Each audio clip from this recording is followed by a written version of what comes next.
Lunedì 25 maggio, San Beda il Venerabile. È il 145esimo giorno dall'inizio dell'anno, ne mancano 220 al termine. Il sole sorge alle 5:30 e tramonta alle 20:45. La luna si leva alle 14:59 e tramonta alle 2:31.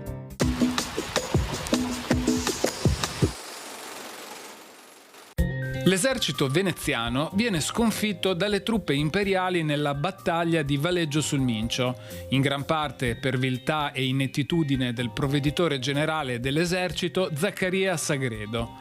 Tornato a Venezia, questi viene destituito dalla carica di procuratore di San Marco e condannato a 10 anni di carcere.